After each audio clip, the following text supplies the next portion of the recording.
134 திருப்பி படிக்கலாம். கூடஸ்தமனுபத்ருத்யம் கரோதி ஜகதாதிகம் துர்க்கடைகவிதாயின்யாம் மாயாயாம் காசமத்கிருதிஹி.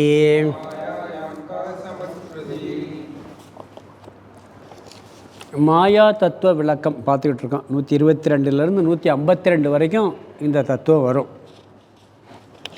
மாயைக்கு இப்போ நம்ம என்னென்ன பார்த்தோம்னு சொன்னால், அது ஒரு ஆச்சரிய ஸ்வரூபமானது. பிறகு 3 விதமான தன்மை பார்த்தோம். அதுக்கு அனுபவிக்கப்படுவது, இந்த உலகமாக இருப்பது, இந்த உலக மக்கள் அனுபவிக்கிற ஒரு பார்வையில் அது சத்தியமாக இருக்குது. பிறகு ஆராய்ச்சி பண்ணும்போது அனிர்வச்சனீயமாக இருக்குது, விளக்க முடியாததாக இருக்குது. பிறகு வேதத்தின் அடிப்படையில் பார்த்தா அது இல்லவே இல்லை. இந்த 3 விதத்தில் மாயையை நாம் பார்க்குறோம். பிறகு அதுக்கு சொன்னார், அதாவது 131 பார்த்தோம், உலகை அதாவது சித்திர உதாரணத்தில் இருக்கிறது மாதிரி காட்டுது, மறைக்குது அப்படிங்கிறதெல்லாம் பார்த்தோம். விரிக்கும்போது இருக்கிறது மாதிரி இருக்குது, பிறகு இல்லாதது மாதிரி இருக்குது. இருக்குன்னு சொல்ல முடியலை, இல்லைன்னு சொல்ல முடியலைன்னு பார்த்தோம். பிறகு 132 ஸ்லோகத்தில் 132 என்ன பார்த்தோம்னு சொன்னால், அது சுதந்திரமாக இருக்குன்னு சொல்ல முடியாது, சுதந்திரம் இல்லைன்னு சொல்ல முடியாது. ஒரு பக்கம் பார்த்தா சுதந்திரமாக இருக்குது, இன்னொரு பக்கம் பார்த்தா சுதந்திரம் இல்லாமலும் இருக்கிறது. பிறகு அது சங்கமற்றதை சங்கம் இல்லாததாக மாற்றுகிறது. பிரம்மத்தை மாற்றுது, அதனால் என்ன பண்ணுது, அது சுதந்திரமாக செயல்படுது. ஆனால் பிரம்மத்தை இல்லாமல் அது இயங்க முடியாது, அப்போ சுதந்திரம் இல்லை. மாற்றுவதனால சுதந்திரமாக இருக்குது, இதையும் பார்த்தோம். பிறகு 133 என்ன பார்த்தோம் சொன்னால், 3 உருவாக்குகின்றது. இந்த அசங்கமான பிரம்மத்திடம் அது சங்கமாக எப்படி செய்யுதுன்னு சொன்னால், ஜகத்தை உருவாக்குது, ஜீவனை உருவாக்குது, ஈஸ்வரனை உருவாக்குது. அது பார்த்தோம். பிறகு இப்போ பார்த்துக்கிட்டு இருக்கிறதுல எந்த பாதிப்பும் இல்லாமல் இந்த 3ஐயும் உருவாக்குன்னு பார்த்துக்கிட்டு இருக்கோம். எந்த விதமான பாதிப்பும் இல்லாமல் இதை உருவாக்கி கொண்டு இருக்கின்றது. செய்ய முடியாத காரியம் அதுதான். ஒரு பாதிப்படைஞ்சு செஞ்சால் பரவாயில்ல, பாதிப்பு இல்லாமல் செஞ்சுக்கிட்டு இருக்கு. அதுதான் இங்கே பெரிய ஆச்சரியமாக இருக்குது. ஒரு இரும்பை மண்வெட்டியாக மாற்றணும்னா அதை அடித்து வளைச்சி என்னென்னமோ பண்ணி கூட பண்ணுவான். இது ஒன்றும் பண்ணாமல் பண்ணி வச்சிருச்சு. செய்ய முடியாத எது செய்யுதோ அதுதான் பெரிய ஆச்சரியம், அதுதான் மாயை. அசங்கமான சம்சாரியற்ற துக்கமேயற்ற பிரம்மத்தை, ஆத்மாவை சம்சாரியாக மாற்றிவிட்டது. அசம்சாரியான பிரம்மத்தை சம்சாரியாக மாற்றிவிட்டது. நல்ல பிரம்ம தத்துவத்தை ஆராய்ச்சி பண்ணி பார்த்துட்டோம்னு வச்சுக்கோங்களேன், அது உண்மையிலேயே எந்த சங்கமும் இல்லை, அதுக்கு துக்கமும் இல்லை, அசம்சாரிங்கிறது புரியும். நம்ம வேதாந்தம் படிக்கிற பொழுது நல்ல ஆராய்ச்சி பண்ணி படித்தா புரியும். ஆனால் என்ன ஆயிடுச்சு, அதை இப்படி மாற்றி விட்டது. சரி, உண்மையிலேயே மாற்றினது யார் அப்படின்னு கேள்வி கேட்கும் பொழுது யோசித்து பார்த்தா அது எப்படி மாற்றுச்சு, ஏன் மாற்றுச்சு அப்படிலாம் யோசித்தோம்னு வச்சுக்கோங்க, அது ஒரு பெரிய வியப்பாக இருக்கும். ஒரு புதிர், ஒரு பெரிய ஆச்சரியம், பெரிய வியப்பு, செய்ய முடியாததை செய்த ஒரு சக்தி. இதெல்லாம் இதுக்கு எங்கேருந்துப்பா வந்துச்சு இந்த மாயைக்கு அப்படின்னு திருப்பி ஒரு கேள்வி கேட்குறோம். இந்த மாயைக்கு இப்படியெல்லாம் ஒரு சக்தி வந்திருக்கு, புதிராக இருக்குது, ஆச்சரியமாக இருக்குது, வியப்பாக இருக்குது, செய்ய முடியாத செஞ்சுருக்கு.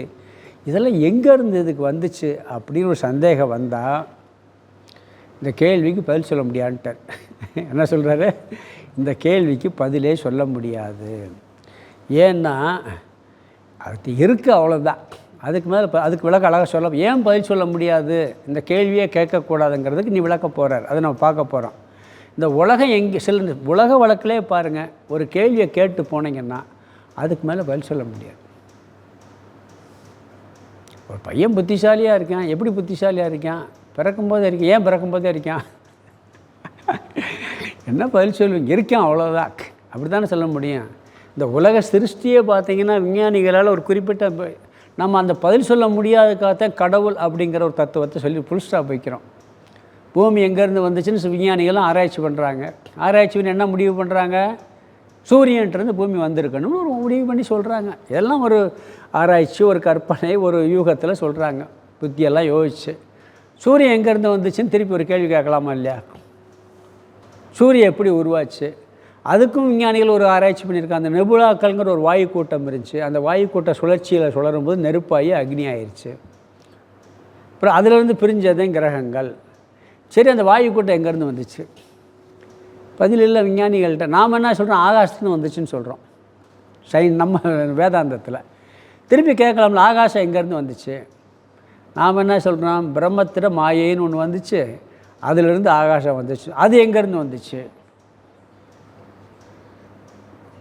என்ன சொல்லுவீங்க?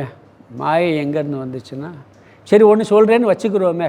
மாயை வந்து ஏதோ ஒரு பேர், ஒரு புதுசாக ஒரு பேரை சொல்கிறேன், என்னத்தையும் ஒரு பேரை சொல்லி ஏதோ ஒரு வாய்க்கு வராத ஒரு வார்த்தையை சொல்லி அதிலேருந்து வந்துச்சு. அப்புறம் அது எங்கேருந்து வந்துச்சு? போய்கிட்டே இருக்குமா இல்லையா? இதுக்கு பதில் சொல்ல முடியாதுங்கிறது புரியுதா புரியலையா? என்ன பதில் சொன்னாலும் அதுக்கு மேலே ஒரு கேள்வி கேட்கலான்னு புரியுதா புரியலையா? அப்போ என்ன பண்ணணும்? இப்படித்தான் ஃபுல் ஸ்டாப் வச்சிடணும். அதனால தான் வள்ளுவர் அடிக்குறுக்கா சொல்லுவேன், அகர முதல எழுத்தெல்லாம் ஆதி பகவன் முதற்றே உலக. எல்லாற்றுக்கும் முதல்ல கடவுள்ப்பா, அதுக்கு பிறகு எல்லாம் வந்துச்சு, முடிச்சுக்க. அதோட கடவுள் எங்கேருந்து வந்தாருன்னு கேள்வி நீ கேட்கக்கூடாதுங்கிறதுக்காகத்தான் அவர் அகர முதலைங்கிற உதாரணம் தான் சொன்னார். நான் குழந்தைகள்கிட்ட கேட்டேன், அழகாக பதில் சொல்லிச்சு. ஒரு குழந்தைகள் ஸ்கூலுக்குள்ள எடுக்கும்போது இந்த கடவுளை பற்றி பேசும்பொழுது சின்ன குழந்தை ஒரு பிள்ளை அழகாக சொல்லிச்சு, 8th 9th படிக்கிற பிள்ளை. நான் ஈஎன்னாவுக்கு முதல் எழுத்து என்ன எழுத்துன்னு கேட்டேன். ஈன்னுச்சு. ஈக்கு முதல் எழுத்து என்ன? ஆவண்ணா அப்படின்னுச்சு. ஆவண்ணாவுக்கு முதல் எழுத்து என்ன? ஆன்னுச்சு. ஆனாவுக்கு முதல் எழுத்து என்ன? அதே முதல் எழுத்து, பிறகு அதுக்கு முதல் எழுத்துன்னு கேட்குறீங்க. அது மாதிரி எல்லாத்துக்கும் கடவுள் முதல். கடவுளுக்கு முதல்ல யாரும் கேட்காத. வள்ளுவர் பாருங்க கரெக்டாக வச்சுருக்காரு பாருங்க. சப்தம்னு எடுத்தாலே வாயை திறந்து அதே வரும். அதனால் அந்த முதல் எழுத்து எல்லா மொழிகள்லேயும் இருக்குது. ஆங்கில மொழிகளில் கூட ஏன்னு சொன்னால் கூட அது ஆங்கிற அர்த்தத்தில் வருது. இந்திய மொழிகளில் எல்லா மொழியிலையுமே ஆதே முதல் எழுத்து. நீங்கள் மொழின்னு என்ன? சப்தம். சப்தம்னு என்ன? வாயை திறந்து வரக்கூடியது. அது மாதிரி இந்த கேள்வி கேட்டுக்கிட்டே போனால் அதுக்கு முடிவில்லாமல் போய்விடும். அதனால் இருக்குது. கேள்வி கேட்க முடியாத கேள்வி சொரூபமாக இருக்குதுன்னு சொல்ல போகிறார். அடுத்து பூமி இருக்குது. பூமி இங்கேருந்து பார்க்கும்போது நம்ம சின்ன வயசில் நாங்கள்லாம் கிராமத்தில் இருக்கும்போது பார்த்துருக்கோம். ஏதோ ஒரு கொடை கவுத்தி இருக்குது, சூரியன் அங்கேருந்து இப்படி நகண்டு வருது அந்த கொடை மேலே. இப்படித்தான் நம்ம கற்பனை பண்ணியிருக்கோம். அது ஏன் கொடை கவுத்துன மாதிரி இருக்குன்னு என்ன பதில் சொல்லுவாங்க? குழந்தைங்களுக்கு ஏதாவது பதில் சொல்ல முடியுமா? அப்படி இருக்குது, அவ்வளோதான். கொடை கவிழ்த்துன மாதிரி உண்மையிலே கொடை கவுத்திருக்கா? அப்படி தானே தெரியுது. ஏதோ ரவுண்டாக ஒரு பூமி இருக்கிற மாதிரியும் அதில் ஒரு கொடையை போட்டு மூடி வச்சுருக்கிற மாதிரியும் அப்படி தானே தெரியுது. சிலதுக்கெல்லாம் கேள்வியே கேட்க முடியாது. ஏன் கேட்க? அதுவே ஒரு கொஸ்டின் மார்க்கில் இருக்குது. மாயை எப்படி இருக்கு? ஒரு கொஸ்டின் மார்க், கேள்வி சொரூபமாக இருக்குது அப்படிங்கிறார். அதனால் அதை ஏன் கேள்வி சொரூபம், ஏன் கேள்வி கேட்கக்கூடாதுங்கிறது அடுத்துக்கு அதுக்கு விளக்க சொல்ல போகிறாரு. அடுத்த ஸ்லோகத்தில் பார்ப்போம். 134 அர்த்தம் பார்த்துடலாம். கூடஸ்தம் அனுபத்ருத்திய கரோதி ஜகதாதிகம். கூடஸ்தம், கூடஸ்தனை, கூடஸ்தன்கிற வார்த்தையை மறக்கக்கூடாது. கூடஸ்தன் என்ன? பிரம்மன், சைதன்யம், ஆத்மா, மாறாத அழியாத ஒரு தத்துவம். இதில் வந்திருக்கு. இதுக்கு ஒரு அத்தியாயமே பின்னாடி பார்க்க போகிறோம், 8வது அத்தியாயம். இந்த கூடஸ்த தீவ பிரகரன்னு ஒரு அத்தியாயமே இருக்குது. அனுபத்ருத்ய, எந்த விதமான பாதிப்புக்கும் உட்படுத்தாமல், கூடஸ்தனை, பிரம்மனை அல்லது சித்தை, சைதன்யத்தை எந்தவித பாதிப்புக்கும் உட்படுத்தாமல், அனுபத்ருத்ய எந்தவித பாதிப்புக்கும் உட்படுத்தாமல், கரோதி ஜகதாதிகம். ஜகதாதிகம்னா ஜகத் முதலியவற்றை. இங்கே ஜகத் முதலியவற்றைன்ட்டார். ஏன்னா முதல் ஸ்லோகத்தில் சொல்லிட்டார் ஜகத்து, ஜீவன், ஈஸ்வரன்ட்டார். அப்போ ஜகத் முதலியவன் என்ன? ஜகத், ஜீவன், ஈஸ்வரனை கரோதி ஏற்படுத்தி விட்டது, செய்வித்து விட்டது, செய்கிறது. அங்கே ஏற்படுத்திச்சின்னு சொன்னார். அசம்சையான பிரம்மன்ட்டு இப்படி மூணி உருவாக்கி விட்டுருச்சு, அதனால் அதுக்கு சுதந்திரம்னு சொல்லி சொன்னோம். இங்கே அது எப்படி உருவாகிருக்குன்னு சொன்னால் பாதிப்படையாமல் உருவாக்கியிருக்கு. கூடஸ்தனுக்கு எந்த பாதிப்பும் ஏற்படுத்தாமல், ஒன்றும் செய்யாமல் உருவாக்கி விட்டது, ஏற்படுத்தி விட்டது. 2வது வரி, துர்க்கட துர்க்கடைக விதாயின்யாம், துர்க்கட ஏக விதாயின்யாம். துர்க்கட ஏகன்னா செய்ய முடியாத ஒன்றை, துர்க்கடனா செய்ய முடியாது, ஏகன்னா ஒன்றை, செய்ய முடியாத ஒன்றை, விதாயின்யாம் செய்கின்ற, அடுத்த வார்த்தை மாயாயாம் மாயைக்குள், க சமத்கிருதிகி என்ன ஓர் ஆச்சரியங்கிறார். இப்படி அதை ஒன்றுமே செய்யாமல் பாதிப்பே இல்லாமல் இப்படி ஒரு பெரிய தத்துவத்தை உருவாகிருக்கே, இதெல்லாம் செய்கிற காரியமா, நடக்கிற காரியமா, நடத்தி கொடுத்துச்சு, அது என்ன ஒரு ஆச்சரியங்கிறார். இங்கே கூடஸ்தனை மாற்றிவிட்டது ஜெகத் ஜீவன் ஈஸ்வரனாக. அங்கே முதல் சொல்கிறது அது எப்படி மாற்றிருக்கு, எந்த பாதிப்பும் இல்லாமல் மாற்றிருக்கு. இது நடக்கிற காரியமாக, நடக்கிற காரியமே இல்லை, ஆனால் நடத்தி காமிச்சிருச்சு. ஆக இந்த மாயைக்குள்ளே இப்படி ஒரு ஆச்சரியம் இருக்குது அப்படின்னு சொல்லி இங்கே முடிக்கிறார். அடுத்த ஸ்லோகம் முடிக்கிறார் 135. திரவத்வதமுதகே வக்னாம் வௌஷன்யம் காடின்யமஸ்மணி மாயாயா துர்க்கடத்வம் ச ஸ்வதசித்யதி நான்யதகம் திரவத்வமுதகே வக்னாம் வௌஷன்யம் காடின்யமஸ்மணி மாயாயா துர்க்கடத்வம் ச ஸ்வதசித்யதி நான்யதகம்.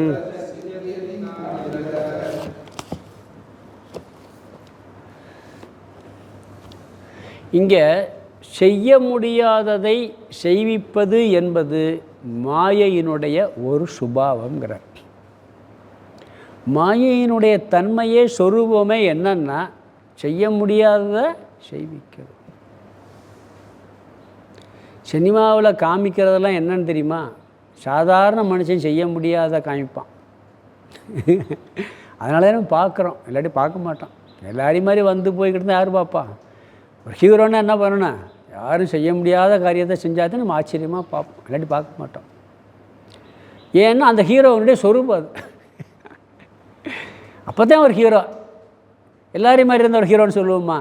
நிறையா பிரச்சனை வரணும், அடி வரணும், யாராலையும் சாதிக்க முடியாத காரியம் செஞ்சால் அது அவருடைய சொரூபம். அப்போ தான் ஒரு ஹீரோன்னே பேர். அது மாதிரி செய்ய முடியாத செஞ்சால் அதுக்கு பேர் மாயைன்னு பேர். அதனுடைய தன்மை சொரூபம். அதற்கு 3 உதாரணம் சொல்கிறார். நெருப்பு, நீர், கல். இந்த 3 உதாரணத்தை சொல்லி அதனுடைய சொரூபம் எப்படியோ அப்படி இந்த மாயையினுடைய சொரூபம் செய்ய முடியாததை செய்வது. அடுத்து கேள்வி சொரூபம்னு ஒன்று சொல்வார். அதாவது இந்த செய்ய முடியாததை செய்கின்ற தன்மை எங்கிருந்து வந்ததுன்னா அது எங்கேருந்து வரல, அதுக்கு சுபாவமாக இருக்குது. எப்படி அப்படின்னு கேட்டால், என் முற்றுப்புள்ளி வைக்கிற சொன்னையில் போன ஸ்லோகத்தில் அதுக்கு எங்கேருந்து வந்துச்சுன்னா அப்புறம் அது எங்கேருந்து வந்துச்சு, ஏதாவது ஒரு காரணம் சொன்னீங்கன்னா அப்புறம் அது எங்கேருந்து வந்துச்சுன்னு வரணும்.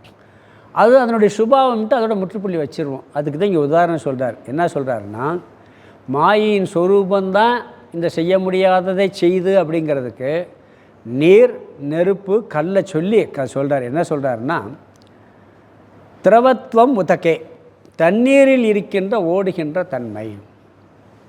இப்போ நீர் இருக்குது, உதகேன்னா நீர்னு அர்த்தம், திரவம்னா ஓடுகின்ற தன்மை, திரவம்னா ஓடுற தன்மை. பனிக்கட்டி ஓடுமா?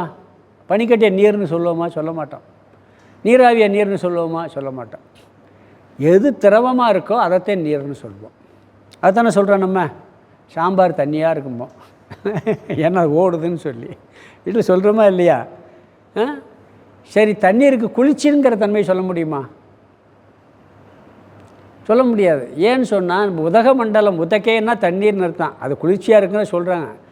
சாதாரணமாக தண்ணீர்னு சொரூபம் குளிர்ச்சின்னு சொல்ல முடியாது. வெயில் காலத்தில் வெதுவதுன்னு இருக்கும், குளிர் காலத்தில் ஐஸாக இருக்கும், அது வெளியிருந்து ஏற்றி வைக்கிறது. தண்ணீரினுடைய சுபாவம் எதுன்னா ஊற்றுனா ஓடும், திரவம். அது திரவத்தன்மை தண்ணீரினுடைய சுபாவம். அந்த தண்ணீருக்கு திரவத்தன்மை எங்கேருந்து வந்துச்சுன்னு கேட்டால், திரவம் இருந்தால் தான் தண்ணினே சொல்லுவோம், இல்லாட்டி சொல்ல மாட்டோம். எப்படி தண்ணீருக்கு திரவமாக இருக்கின்ற தன்மை அதுக்கு எங்கேருந்து வரல, சூடு வேறு இடத்துல வந்திருக்கும், திரவங்கிற தன்மை அதிலே இருக்குது. அப்படி இந்த உதாரணத்தை சொல்கிறார். அடுத்த உதாரணம் நெருப்பை சொல்கிறார்.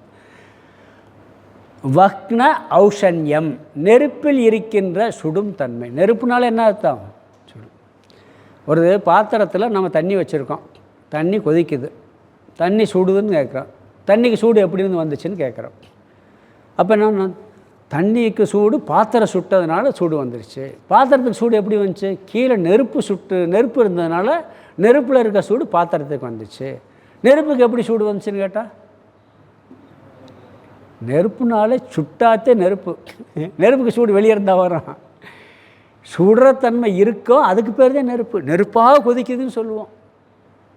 நெருப்புனால என்ன அர்த்தம்? சுடும் தன்மை, உஷ்ணம் என்ற தன்மை. நெருப்புன்னு சொல்லியாச்சுன்னா அதுக்கு பேர் என்ன? சுபாவம், உஷ்ணம். அதுக்கு வெளியே இருந்து வர்றதில்லை. அப்போ நெருப்புன்னே இல்லை சொல்ல மாட்டாங்க.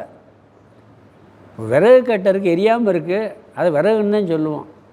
அதில் கங்கினி வந்துருச்சுன்னா நெருப்பும்பா. ஏன்? சுடும் தன்மை இருக்குது. சுடும் தன்மை எங்கே இருக்கோ அதெல்லாம் நெருப்புமா. பங்குனி மாதம் வெயில் என்ன சொல்கிறேன்? நெருப்பாக கொதிக்குதுங்கிறோம். ஏன்னா சுடும் தன்மை. நெருப்புனால என்ன அர்த்தம்? சூடு அதிகமாக இருக்குன்னு அர்த்தம். அந்த நெருப்புக்கு சுடும் தன்மை எங்கேருந்து வந்துச்சுன்னு சொல்ல முடியுமா? தண்ணிக்கு சூடு நெருப்புலேருந்து வந்துச்சு. நெருப்புக்கு சுடும் தன்மை நெருப்புனால சுடும், அவ்வளோதான். அதுக்கு மேலே கொஸ்டின் மார்க்கே கிடையாது. அப்படி ஒன்று சொன்னீங்கன்னா திருப்பி அதுக்கு எங்கேருந்து வந்துச்சுன்னு கேட்குறோம். ஒவ்வொன்றுக்கும் ஒரு சுபாவம் இருக்குது. அது அதோட ஃபுல் ஸ்டாப் ஆயிரும். அதுக்கு மேலே கேள்வி கேட்க மாட்டோம். புரியுதுங்களா? இது ரெண்டாவது உதாரணம். அப்போ அடுத்து சொல்கிறார், பாறை. காடின்யம் அஸ்மணி. அஸ்மணின்னா பாறை. காடின்யம் கடினமாக இருப்பது. பாறைன்னு என்ன செய்ய, என்ன எப்படி இருக்கும்? அவன் மனசுன இரும்பா கல்லான்னு கேட்பான்.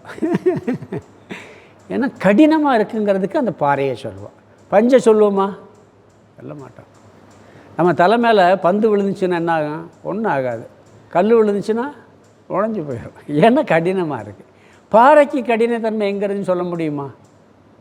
பாறைக்கு கடினமான தன்மை எங்கேருந்து வந்துச்சுன்னு கேட்டால் பதில் இருக்கா? பதில் இல்லை. பாறை கடினமாக இருக்குது. லாரி வருது, நம்ம ஸ்கூட்டரில் போகிறோம், லாரி நம்ம மேலே மோதினாலும் சரி, நம்ம லாரி மேலே மோதினாலும் யாருக்கு பாதிப்பு? ஏன்னா லாரி பெருசு, கடினமாக இருக்குது, இது சின்னது. ஒருத்தர் சொல்லுவார், லாரியோ பஸ்ஸோ வந்தால் நம்ம கவனமாக போகணும். ஏன்னா நாமளாக மோதினாலும் நம்மளுக்கு தான் பாதிப்பு, அதுவாக மோதினாலும் நம்மளுக்கு தான் பாதிப்பு. பாறையில் நம்ம மோதினாலும் நம்ம மண்டதே உடையும், நம்ம மண்டையில் பாறை விழுந்தாலும் நம்ம மண்டதே உடையும். ஏன்னா அது கடினத்தன்மை இருப்பதால். பாறை கடினமாக இருக்குது. பல் விழுகுமா? பந்து போட்டால் விழுகுமா? விழுகாது. நீங்கள் பாறையை நான் ஒரு பாறையை, மென்மையாக இருக்க பாறையை பார்த்துருக்கேன். அது பாறைன்னு எப்படி சொல்கிறது? எங்கே தெரியுமா? எங்கள் ஊரில் சுப்பிரமணிய சாமி ஒரு கோயில் இருக்குது. அந்த கோயிலில் ஒரு சின்ன சிவலிங்கம் இருந்துச்சு. இப்போ அது கல்லாயிடுச்சு, பாறை ஆயிடுச்சு. நான் அந்த சின்ன அங்கே போயிருக்க காலத்தில் கோயிலுக்கு போயிருக்கேன். சுப்பிரமணியனுக்கு முன்னாடி ஒரு லிங்கம் இருக்கும், இந்த இவ்வளோதே இருக்கும், இந்த இவ்வளோ உயரம் இருக்கும், சின்னதாக பாறையில் இருக்குது. அதுக்கு முன்னாடி சுப்பிரமணியம் வச்சுருக்கிறாங்க. அந்த காமிச்சார், உள்ளே போகலாம். அப்போ போய் இதை தொட்டு பாருங்கண்ணா. தொட்டுனா அமுகுது. அந்த லிங்கம் என்ன பண்ணுது? அமுங்குது. அது எப்படின்னா, ஒரு அடியார் அங்கே எங்கள் ஊரில் இருந்தார். அவர் அந்த கழுகுமலைக்கு போய் விரதம் இருப்பார். ஒரு இடம் உடம்பு முடியாமல் நடந்து போயிட்டு வருவார். அங்கேருந்து அந்த கழுகுமலை, அந்த சைடு விருதுநகர் சைடு இருக்கக்கூடிய ஒரு கழுகுமலைன்னு ஒன்று இருக்காங்க, அங்கே போயிட்டு நடந்து போயிட்டு திருப்பி சாப்பிடுவார். உடம்புக்கு முடியலை. இப்படி இன்றைக்கி வர முடியாமல் முருகனை வழிபட்டாராம். மத்தியானம் படுத்து காலையில் தூங்கிட்டார். கனவில் இந்த இடத்துல அது ஒரு ஓடை மாதிரி வாய்க்காலுக்கு போகுது, அந்த ஆறு மாதிரி. அதில் அந்த பாறையை காமிச்சு, இந்த பாறையை தூக்கி பாரு, நான் லிங்க வடிவத்தில் அங்கே இருக்கேன், அங்கே கும்பிட்டு போய் விரதம் கும்பிடுன்ட்டாரான். இப்போ ஆச்சரியமாக சரி பார்ப்போம், ஆளெல்லாம் கூட்டு பார்த்தா அப்படி லிங்கம் இருக்குது உள்ள. அந்த லிங்கம் அமுங்குது. கல்லில் இருக்குது, கல் மேலே இருக்க லிங்கம் தொட்டால் அமுங்குது. அதுக்கு பிறகு என்னாச்சுன்னு கேட்டால், அந்த கோயில் ஒரு திருடு போச்சு.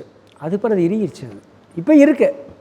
ஆனால் நான் பார்த்துருக்கேன், அமைக்கு பார்த்துருக்கேன். அது பெரிய ஆச்சரியமாக. எதுக்கு சொல்லுன்னா, பாறையினாலே கல்லாத்தே இருக்கும், கடினமாக இருக்கும். இதெல்லாம் அப்போ பாறை கடினமாக இருக்க தன்மை மாறுச்சுன்னு அது ஒரு ஆச்சரியமாக இருக்குது. என்ன சொல்கிறாருன்னா, ஆச்சரியம் என்ற தன்மை, செய்ய முடியாததை செய்விக்கும் தன்மை, அதனுடைய சுபாவம். எப்படி நீருக்கு ஓடும் தன்மை சுபாவமோ, நீர் ஏன் ஓடுதுன்னு கேட்க முடியாது. நெருப்புக்கு சுடும் தன்மை எப்படி அதனுடைய சுபாவமோ. நெருப்பு ஏன் சுடுதுன்னு கேட்க மாட்டோம். தண்ணி ஏன் சுடுதுன்னு சொல்லுவோம். கல் ஏன் கடினமாக இருக்குன்னா சொல்ல மாட்டோம். இப்போ இது வேறு ஏதாவது சொல்லுவான், என்னப்பா பஞ்சு மாதிரியா இருக்குது, கடினமாக இருக்குது சொல்லுவோம். வேறு ஏதாவது சொல்லுவோம். வடை கூட சாப்பிட்றோம், பூ போல் இருக்குமா, இல்லாட்டி கல் மாதிரி இருக்குன்னு சொல்லுவோம். சொல்லுவோமா இல்லைங்களா? ஏன் அந்த கடினத்தன்மை வெளியே இருந்து வேறு இதுலேருந்து வந்திருக்கு. அதனுடைய சுபாவம் கடினத்தன்மை இல்லை. கல் கடினமாக இருக்குன்னா கேள்வி கேட்போமா? அது அதனுடைய சுபாவமாக இருப்பது போல் மாயிட்ட கொஸ்டின்லாம் பண்ணாத, அது அப்படி தான் பண்ணும். செய்ய முடியாத செய்விக்கும் அதனுடைய சுபாவம் அது. அது சொல்கிறார், மாயாயா துர்க்கடத்துவம், மாயையினுடைய செய்ய முடியாதை செய்வித்தல் ஸ்வதக சித்தியதி, அது தன்னிடத்திலேயே சுயமாக இருக்கிறது. ந அந்யதக, அது வேறு எங்கேருந்து வரலப்பா.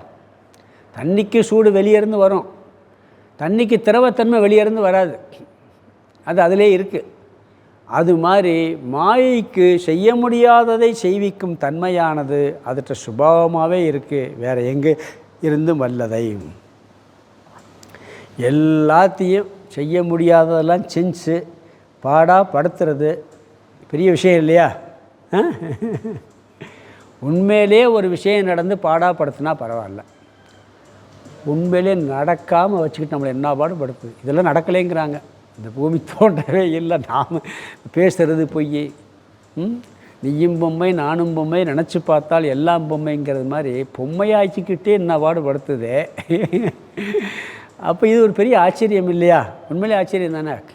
சினிமாவில் நடக்கிறதெல்லாம் உண்மை இல்லை, ஆனால் என்ன பண்ணுறோம், அழுகுறோம், அப்படியே கண்ணீர் தாது. சீரியல் பார்க்கும்போது இந்த பெண்கள்லாம் பார்த்தீங்கன்னா அப்படியே அழுகு தார தெரியல சொல்கிறாங்க, கண்ணீராக ஊற்றுறாங்களாம்.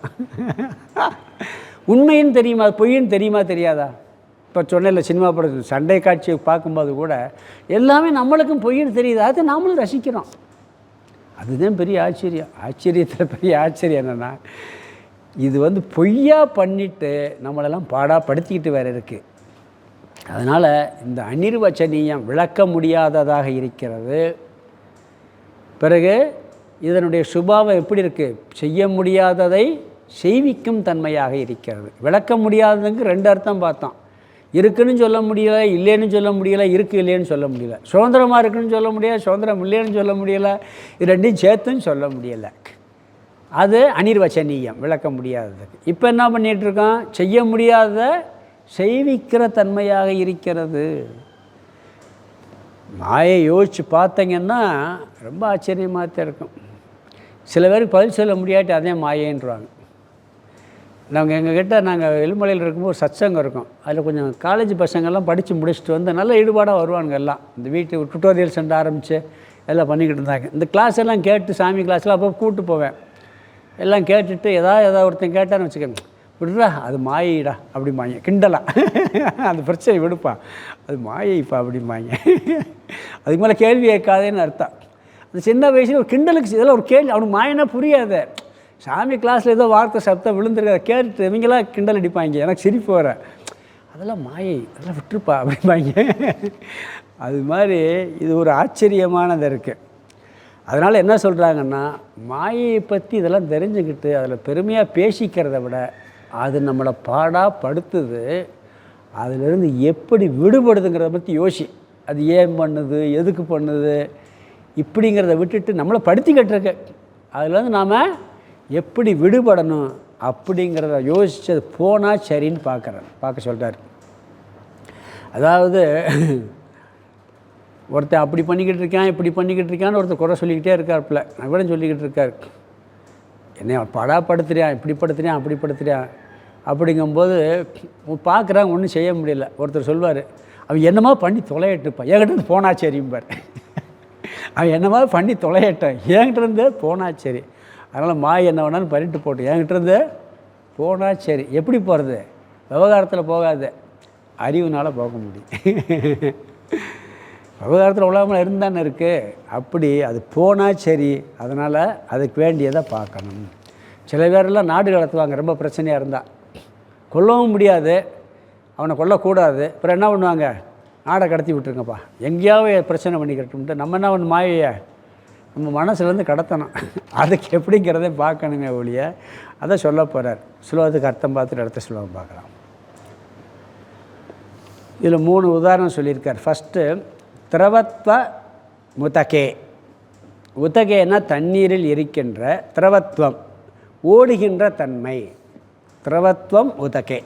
உதகேன தண்ணீரில் இருக்கின்ற, திரவத்வம் ஓடுகின்ற தன்மை. அடுத்தது வக்னா வௌஷ்ணியம். வக்ன அப்படின்னா நெருப்பில் இருக்கின்ற, ஔஷண்யம்னா ஔஷ்ணியம் சுடுகின்ற தன்மை, நெருப்பில் இருக்கின்ற சுடுகின்ற தன்மை. பிறகு காடின்யம் அஸ்மனி. காடின்யம் அஸ்மனி. அஸ்மனின்னா கல்லில் இருக்கின்ற, காடின்யம் கடினமான தன்மை. 3 சொல்லிட்டார். நீரில் இருக்கின்ற ஓடுகின்ற தன்மை, நெருப்பில் இருக்கின்ற சுடுகின்ற தன்மை, கல்லில் இருக்கின்ற கடினமான தன்மை. அவைகளைப் போலவேன்னு சேர்த்துக்கணும். சேர்த்துட்டு அடுத்த வரி அவைகளைப் போலவே. மாயாயா துர்க்கடத்துவம் ச. மாயாயா மாயையினுடைய துர்க்கடத்துவம் ச செய்ய முடியாததை செய்விக்கும் தன்மையும். அதில் எப்படி அது 3 சுபாவமாக இருக்கோ அது மாதிரி இங்கே இதனுடைய தன்மை என்ன? செய்ய முடியாததை செய்விக்கும் தன்மையும். ஸ்வதக. ஸ்வதக சுயமாகவே, அதாவது அந்த மாயைக்கு சுயமாகவே சித் யதி ஏற்பட்டுள்ளது, இருக்கிறது. ந அந்யதக வேறு எங்கே இருந்து அதுக்கு வரல. இது இந்த தன்மை எங்கேருந்து வரல, அதுக்கு இயல்பாக அதனுடைய சுபாவமாக இருக்குது. எப்படி இருக்குது? மாயைக்கு சுபாவமான தன்மை என்ன? செய்ய முடியாததை செய்விக்கும் தன்மை. அது எங்கேருந்து வந்துச்சா? எங்கேருந்து வரல. எப்படின்னு சொன்னால், நெருப்புக்கு சூடு எங்கே இருந்து வரலையோ, தண்ணீருக்கு ஓடுகின்ற தன்மை எங்கே இருந்தும் வரலையோ, கல்லுக்கு கடினமான தன்மை எங்கிருந்து வரலையோ, அதுபோல் மாயைக்கு செய்ய முடியாததை செய்விக்கும் தன்மை அதுக்கு சுபாவமாக இருக்குது, வேறு எங்கேருந்து வரல. இது இந்த ஸ்லோகத்தினுடைய அர்த்தம். அடுத்த ஸ்லோகம் படிக்கிறோம். இதில் ஒரு 2 கரெக்ஷன் இருக்குது. சம்ஸ்கிருதத்தில் ஒரு கரெக்ஷன் இருக்குது. தமிழில் பார்த்தீங்கன்னா நாவேத்தி லோகோயா வத்தம் இருக்குது. அதில் வதம் இருக்குது மேலே சம்ஸ்கிருதத்தில். தமிழில் கரெக்டாக இருக்குது. அந்த வத்தம்ங்கிறது கரெக்டு, மேலே வதம் இருக்குது. இத்து சேர்க்கணும் அதில் சம்ஸ்கிருதத்தில். தமிழ் என்ன கரெக்ஷன்னா, அதுக்கு அடுத்த வத்த சாக்ஷாத் சாக்ஷாத் தாவ மச்சமத் கிருதின்னு இருக்குது. அந்த க்ஷா துணை எழுத்து இல்லை, சம்ஸ்கிருதத்தில் கரெக்டாக இருக்குது. துணை எழுத்து போட்டுக்கணும். தமிழில் மட்டும் மாற்றிக்கிறாருன்னா மாற்றிக்கலாம். சாக்ஷத்துன்னு இருக்கு பார்த்தீங்களா, சாக்ஷாத். சாக்ஷாத் தாவச்ச மத்கிருதிம் படிக்கலாம். நாவேத்தி லோகாயாவத்தம் சாக்ஷாத் தாவமச்ச மத்கிருதிம் தத்தே மனசி பச்சாத்து மாயை சேத்யுபசாம்யதி ந வேத்தி லோகோயாவத்தம் சாக்ஷாத் சாக்ஷாத் தாவமச்சமத்கிருதிம் தத்தே மனசி பச்சாத்து மாயை சேத்யுபசாம்யதி. இங்கே மாயை நம்மளை விட்டு எப்போ போகும் அப்படின்னா, சொன்னோம்ல போன மாயையிலேருந்து முதல் வெளியே போனால் சரி. எப்போ போகும்னா அதை நல்லா புரிஞ்சுக்கிட்டால் போகும். எப்படி புரிகிறது? மாயை எப்படி நன்கு புரிந்து கொள்வது? மாயையை புரிய வேண்டுமானால் மாயைக்கு தலைவனான ஈஸ்வர தத்துவத்தையும் புரிய வேண்டும், அல்லது மாயைக்கு ஆதாரமான பிரம்மத்தையும் புரிய வேண்டும், மாயையும் புரிய வேண்டும். பிரம்மத்தை புரியும் பொழுது மாயையும் புரிய ஆரம்பிக்கும். மாயை எதை சார்ந்து இருக்கிறதோ அதை புரிய வேண்டும். அதை புரியும்போது மாயையும் புரிய ஆரம்பிச்சிடும். மாயையிலேருந்து விலகிறதுக்கு சண்டை போட்டு அதை துரத்த முடியாது. மாயையை சண்டை போட்டெலாம் துரத்த முடியாது. அப்படி சண்டை போட்டோம்னா என்ன ஆகும்? தோற்றுக்கிட்டே தான் போவோம். மாயை இப்படித்தான், அவ்வளோதான். உலக விவகாரத்திலேயே எல்லாத்தையும் நீக்க முடியாது. ஓரளவுக்கு முயற்சி பண்ணணும். அது பேர் என்ன பண்ணணும்? அவ்வளோதான். மரணத்தை நீக்க முடியுமா? தடுக்க முடியுமா? யாராக இருந்தாலும் தடுக்க முடியாது. அப்போ என்ன பண்ணுறோம்? இப்படி தான் மரணம்ங்கிறது வந்ததே ஆகும். அப்படி புரிஞ்சுக்கிறோமா இல்லையா? அது மாதிரி மாயை இப்படித்தான் புரிஞ்சுக்கிறது வரைக்கும் இந்த சண்டை நீடிக்கும். வீட்டில் ஹஸ்பண்ட் ஒய்ஃப் சண்டை வருது வச்சுக்கிறோமே, எப்போ வரைக்கும் சண்டை வரும் தெரியுமா? ஒருத்தருக்கு வந்து புரியாத வரைக்கும் சண்டை வந்துக்கிட்டே இருக்கு. நீ என்னையை புரிஞ்சிக்கலன்னு இது சண்டை போடுறது, அவர் அதை புரிஞ்சிக்கலன்னு சண்டை போடுறது. பிறகு ஒரு காலத்தில் சண்டை நிற்கும். நல்லா புரிஞ்சுக்கிட்டா, யாரோ ஒருத்தர் புரிஞ்சுக்கிட்டா கூட போதும், சரி அவர் அப்படித்தான் இது பேசாமல் இருக்கும், இல்லாட்டி இது இப்படித்தான் அவர் பேசாமல் இருப்பார். புரியும் பொழுது சண்டை நின்று போகுது. சில வீட்டிலலாம் பார்த்துருக்கேன், பேரம்பேத்தி எடுக்கும்போது 2 பேருக்குமே அண்டர்ஸ்டாண்டிங்காக வருது. அப்போ அது வரைக்கும் புரிகிற வேலையிலே ஓடி போயிடுது. புரிஞ்சப்பறம் ஸ்டாப் ஆயிடுது. புரிஞ்சப்பறம் சண்டை ஸ்டாப் ஆயிடுது, விலகி போகிறதில்ல. அது மாதிரி மாயையை புரியும் போது அதனோட விவகாரம் பண்ணுறது ஈஸியாகிடும். அப்போ நம்மளுக்கு அது தொந்தரவு கொடுக்காது. அதிலிருந்து நாம் அறிவினால் விலக முடியும். அப்போ பாதிக்காது நம்மளை. அதுக்கு சொல்லுவாங்க பொதுவாக, இந்த மாயையிலே 2 இருக்குது, வித்யா மாயை அவித்யா மாயைன்னு இருக்குது. வித்யா மாயை இந்த பராசக்தி, வித்யா மாயை வழிபட்டு அவித்யா மாயையிலேருந்து வெளியே போகணும்னு சொல்லுவாங்க. வித்யா மாயை புரிஞ்சுக்கிட்டோம்னா அவித்யா மாயை போயிடும். இந்த மாயை வித்யா மாயின்னா மாயையை பற்றி அறிவு வந்துருச்சுன்னா மாயையை பற்றி அறியாமை ஓடி போயிடும், அவித்யா மாயை ஓடி போயிடும். ஜெய் ஸ்ரீ பராசக்தி மகா மாயைக்கும் சொல்கிறோமா இல்லையா? ஜெய் அப்படிமா அந்த மகாமாயை வழிபட்டு எதுக்கு ஜெய் ஸ்ரீ பராசக்தி மகாமாயிக்கு? அம்மா தாயே மகாமாயே, நீ வித்யா மாயை இருக்க, இந்த அவித்யா மாயை துரத்தி விட்டுரு அப்படிங்கிறது தான் வழிபாடு. லோகக யாவத்து, உலகில் இருக்கும் மனிதர்கள் எதுவரை தம்ன வேத்தி சாக்ஷாத், அதைன்னா அந்த மாயையோடு கூடிய ஈஸ்வரனைன்னு சொல்லலாம், அல்லது மாயையை அல்லது பிரம்மத்தை அல்லது ஈஸ்வரனை அதைன்னு சொல்லியிருக்காருங்க. தம்னா ந வேத்தி சாக்ஷாத், மிக தெளிவாக அறியவில்லையோ, இந்த மாயையை உலகத்தில் இருக்கும் மனிதர்கள் எது வரைக்கும் தெளிவாக அறியலையோ அது வரைக்கும் பிரச்சனை இருக்குதுன்னு சொல்ல போகிறார். அது வரைக்கும் நம்மளுக்கு ஆச்சரியமாக இருக்கும், பிரச்சனையாகத்தே இருக்கும். இல்லாட்டி அது எப்போ தெரியுதோ அப்போத்தே போகும். நல்லா ஆராய்ச்சி பண்ணி பகவானின் உண்மை ஸ்வரூபத்தை அறியும் பொழுது, மாயையை புரியும் பொழுது அது என்ன பண்ணணும், நம்மளை விட்டு விலகும். அது வரைக்கும் பெரிய ஆச்சரியத்தை கொடுத்துக்கிட்டே இருக்கும். நீங்கள் மேஜிக் ஷோ பார்த்துருக்கீங்களா? மேஜிக் ஷோவில் போய் பார்க்குறோம்.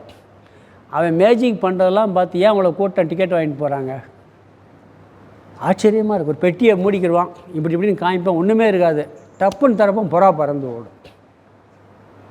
பிறகு மூடி தரப்பான், பணமாக கொட்டும். வெறும் பெட்டியில் பணத்தை கொண்டு வந்தால் நம்மகிட்ட காசு வாங்கிட்டு நடத்துகிறாவன். வெறும் பெட்டியில் பணத்தை கொட்டுச்சுன்னா அந்த மேஜிக் ஷோக்காரதுக்கு பணத்தை கொட்டுறான். ஆனால் ஆணு வாயை பிளந்து பார்ப்பான். அந்த ட்ரிக்கு தெரிஞ்சுன்னு வச்சுக்கோங்க, பார்ப்போமா? ஒரு வடிவேல் ஒரு இடத்துல மேஜிக் ஷோ வச்சுருப்பான் தெரியுமா உங்களுக்கு? அதில் மாட்டிக்கிடுவான். அந்த கீழே ஓடி வழி வச்சுருப்பான், மாட்டிக்கிட்டு சண்டை பூரா கத்திடுவாங்க. பிறகு உண்மை தெரிஞ்சுன்னா பார்க்க மாட்டான். நாமளே பார்க்க. எங்களுக்கு ஸ்கூலில் ஒருத்தர் மேஜிக் ஷோ பண்ண நடத்தி காமிச்சார். அவர் என்ன பார்த்து இப்படி தான் பண்ணார், டப்புன்னு தட்டி காமிச்சு டபாரு திறந்த உடனே பணமாக கொட்டுச்சு. பிறகு கீழே எடுத்து வச்சுட்டாப்புல. ஆச்சரியமாக பார்த்தோம். அப்புறம் திருப்பி காமிச்சார். அந்த பாக்ஸுக்குள்ளே ஒரு மூடி இருக்குது. அது வெளியே தூர இப்படி பார்க்கும்போது தெரியாது, தடையை ஒன்றுமே இல்லை. இப்படி திருப்பி இப்படி மாற்றும் போது இந்த மேலே இருக்க போது கீழே இந்த பக்கம் விழுந்துருது, பணமெல்லாம் மேலே வந்துடுது. இவ்வளவு தானான்னு நினைக்கிறோம். அந்த காமிச்ச உடனே பார்த்தா மேஜிக் ஷோவில் இப்படி தானே. அது பிறகு அந்த ஷோ போய் பார்ப்போமா? மேஜிக் ஷோவில் என்ன பண்ணான்னு கண்டுபிடிச்சிங்கன்னு வச்சுக்கோங்க, திருப்பி அந்த ஷோவுக்கு ஒருத்தரும் போக மாட்டேன். ஆனால் ட்ரிக்கு தான், பண்ண முடியாது. அப்படி பணத்தை கொட்டுற ஒரு பெட்டியை திறந்தவொடனே புறா பறந்துவோம். அந்த புறா அங்கனே தான் இருக்கான், வெளியே ஓடி போயிடாது. அப்புறம் பிடிச்சி வச்சுக்கிடுவான். எத்தனை புறா பிடிக்க முடியும்? அப்போ அந்த உண்மை தெரிகிறது வரைக்கும் தான் ஆச்சரியம்.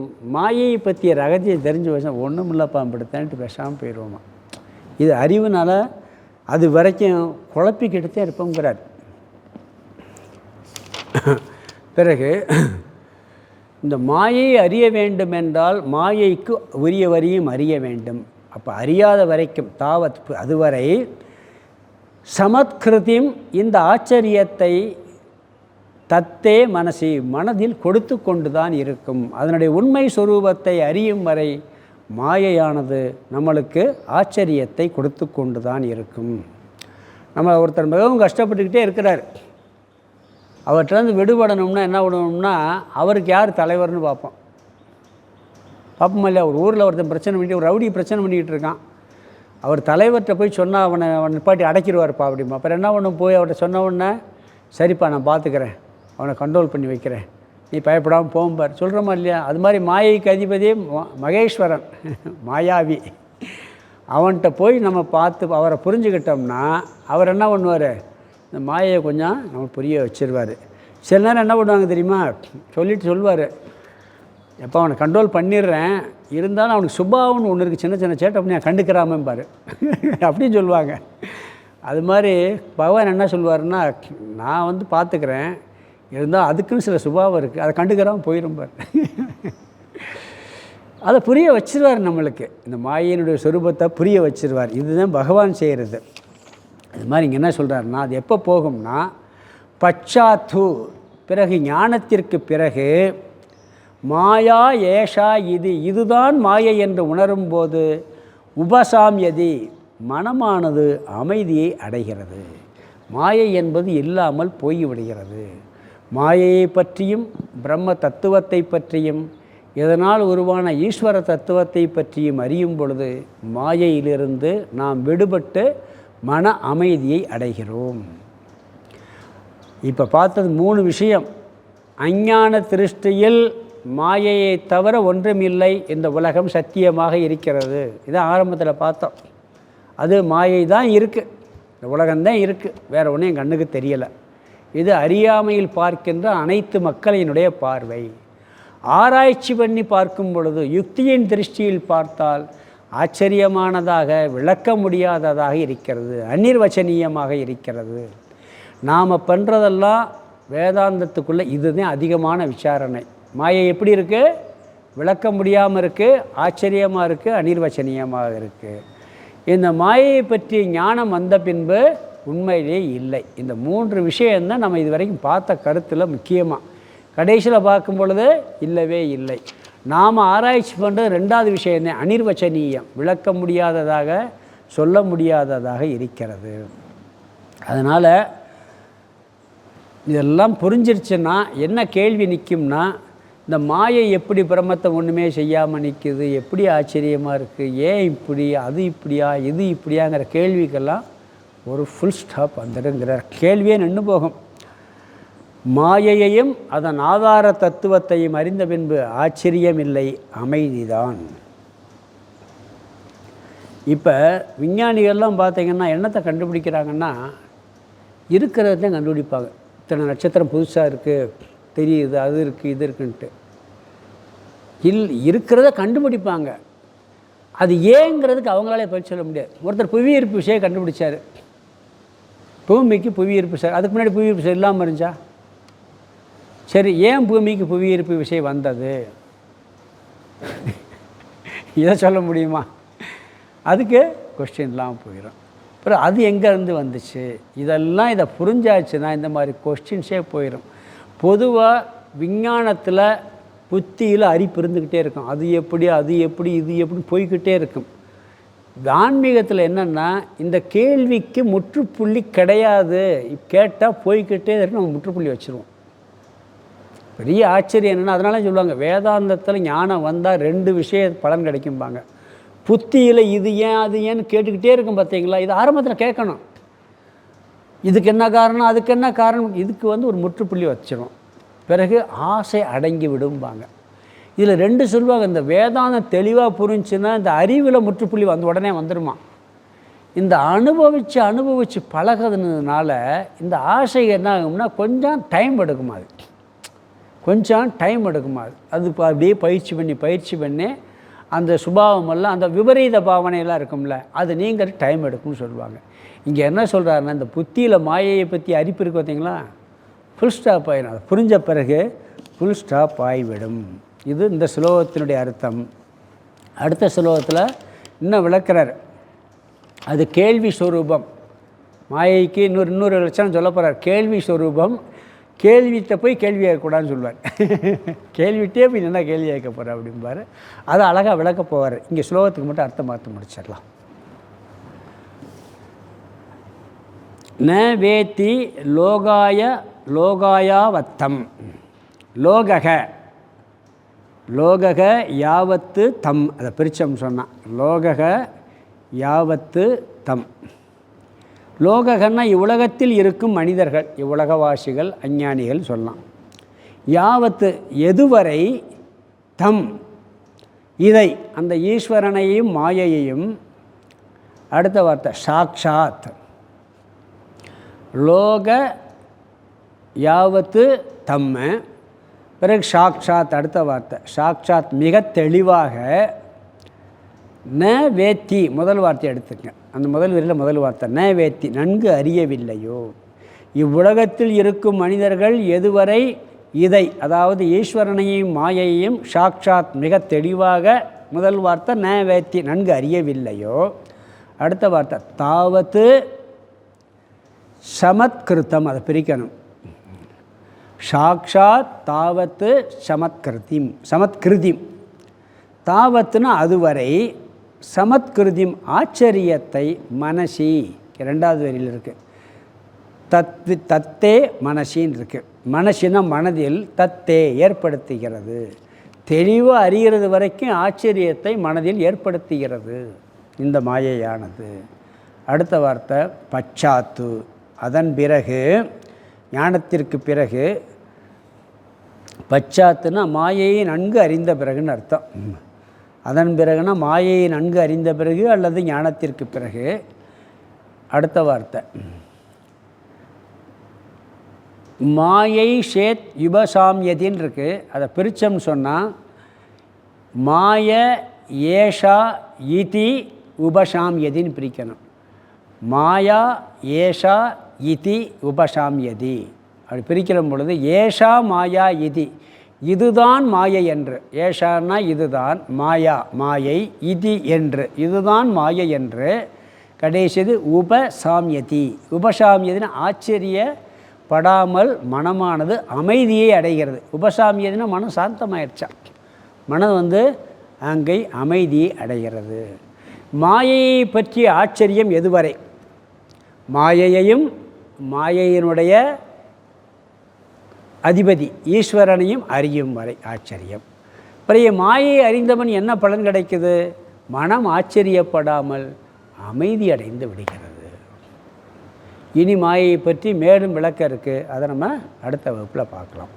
ஓம் பூர்ணமத பூர்ணமிதம் பூர்ணாத் பூர்ணமுதச்யதே பூர்ணஸ்ய பூர்ணமாதாய பூர்ணமேவாவசிஷ்யதே.